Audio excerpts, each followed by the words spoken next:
क्या आपने कभी सोचा है कि एक इंसान का जन्म कैसे होता है? हम पृथ्वी पर क्यों आते हैं और मृत्यु के बाद हमारी आत्मा कहाँ जाती है? जीवन और मृत्यु का ये रहस्य हजारों वर्षों से हमारे धर्म ग्रंथों में बताया गया है।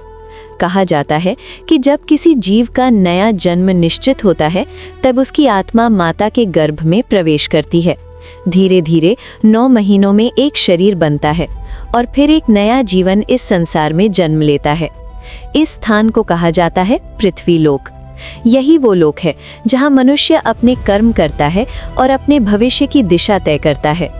मनुष्य जीवन को सबसे अनमोल माना गया है, क्योंकि यही वो अवसर है जहाँ से आत्मा ऊंचाइयों तक पहुँच सकती है या नीचे गिर सकती है।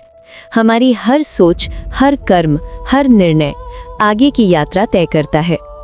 जब जीवन का समय पूरा हो जाता है और शरीर कमजोर पड़ जाता है, तब एक क्षण ऐसा आता है जब आत्मा शरीर को छोड़ देती है। मृत्यु हमें अंत लगती है, लेकिन वास्तव में ये एक नई यात्रा की शुरुआत होती है।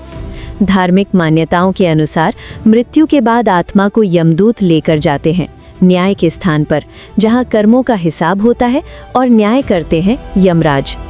ग्रंथों जैसे गरुड़ पुराण में वर्णन मिलता है कि यहाँ आत्मा के पूरे जीवन का लेखा जोखा देखा जाता है। उसने कितने अच्छे कर्म किए, कितने बुरे कर्म किए, किसे दुख दिया, किसकी मदद की।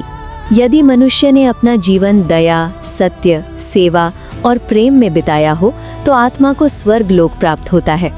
स्वर्ग को आनंद, सुख और दिव्य प्रकाश का स्थान माना गया है, जहाँ दुख और पीड़ा नहीं होती। लेकिन यदि जीवन पाप, क्रोध, छल, अन्याय और स्वार्थ में बीता हो, तो आत्मा को नरक लोक जाना पड़ता है, जहां उसे अपने कर्मों का फल भुगतना पड़ता है। ये दंड सजा नहीं, बल्कि आत्मा को उसके कर्मों का अनुभव कराने का एक माध्यम माना जाता है। कुछ आत्माएं अपने पुण्य के कारण देवलोक तक पहुंचती हैं, जहां देवताओं के समान सुख और शक्ति का अनुभव होता है। लेकिन ये यात्रा भी स्थायी नहीं होती। अधिकांश आत्माएं अपने कर्मों के अनुसार फिर से जन्म लेती हैं। इसे ही पुनर्जन्म का चक्र कहा जाता है। जन्म, जीवन, मृत्यु और फिर नया जन्म। यही चक्र तब तक चलता रहता है जब तक आत्मा पूरी तरह शुद्ध होकर मोक्ष प्राप्त नहीं कर लेती। इस पूरी यात्रा का सबसे बड़ा संदेश यही है कि हमारा हर कर्म महत्वपूर्ण है।